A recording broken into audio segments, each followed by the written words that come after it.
ఇక అపూర్వ గగన్ ని చంపేమని అడుగుతూ ఉంటుంది. వాడిని ఒకేసారి చంపకూడదు, కృంగిపోవాలి. వాడి కళ్ళ ముందే భూమి పెళ్లి చేస్తానని ఛాలెంజ్ చేశాను కదా, ఆ పెళ్ళైన తర్వాత వాడు ఖచ్చితంగా అవమానంతో కృంగిపోవడం మొదలు పెడతాడు. నేలకు ఒరిగిన చెట్ల అప్పుడు మనం వాడిని నరుకుతాం అని శరత్చంద్ర చెప్తూ ఉంటాడు. భూమి ఆ మాటలు విని షాక్ అవుతూ ఉంటుంది.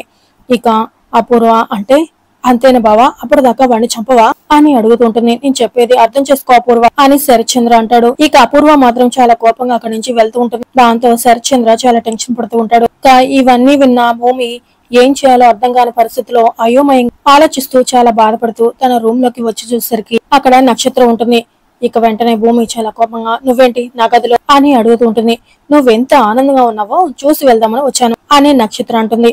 నేను ఆనందంగా ఉన్నానని నువ్వెందుకు అనుకుంటున్నావు అని భూమి అడుగుతూ ఉంటుంది. ఒక్కొక్కరికి ఒక్కొక్కటంటే ఇష్టం. నీకు గొడవలంటే ఇష్టం. ఈ రోజు గగన్ బావ మమ్మీ డాడీని చంపి ఎంత పనిచేస్తాడు, అది చూసి నువ్వు చాలా హ్యాపీగా ఫీల్ అయి ఉంటావు కదా అని అంటూ ఉంటుంది. నక్షత్ర మాటలు జాగ్రత్తగా రాని, ఒకరి మంచిగా కానీ చెడు కోరుకునే మనిషిని కాదు నేను అని భూమి అంటుంది. అబ్బబ్బబ్బా అని క్లాప్స్ కొడుతూ నువ్వెంత మంచిదానివో, మనసులో ఎంత మంచి కోరుకుంటావో అర్థమవుతుంది. శారదత్త ఇంట్లో ఉండి గగన్ బావని బుట్టల్లో పడేసుకున్నావు. నువ్వు ప్రేమించావని నమ్మి నిన్ను పెళ్లి చేసుకుందామని ఆశపడిన ప్రతిసారి భావని నువ్వు ఏడిపిస్తూనే వస్తున్నావు. ఇది ఎంత మంచో అని నక్షత్ర అంటూ ఉంటుంది.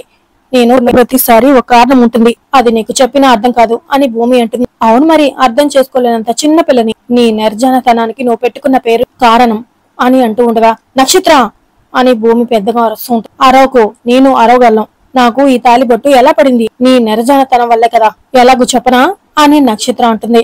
చెప్పు అని భూమి అడుగుతూ ఉంటారు. గగన్ బావని ఏడిపించడంలో దొరుకుతున్న కిక్కు నీకు చెర్రీ గాడిని ఏడిపించడంలో దొరకట్లేదు. అందుకే వాడు నిన్ను ప్రేమిస్తున్నాడు అని తెలిసినా వాడితో పెళ్లి తప్పించుకున్నావు. నీ జానతనమంతా చూపించి ఈ తాలి నా మెల్ల పడేలా చేసావు. ఒక్క జానతనమే కాదులే, ఇంకా ఏదో మాయ చేస్తుంటావు అని నక్షత్ర మాట్లాడుతూ ఆ మాటలు వింటూ ఉన్న భూమి చాలా కోపంతో రగిలిపోతూ వెంటనే నక్షత్ర చంప పగలగొడుతుంది. దాంతో నక్షత్ర షాక్ అవుతూ చూస్తుంది.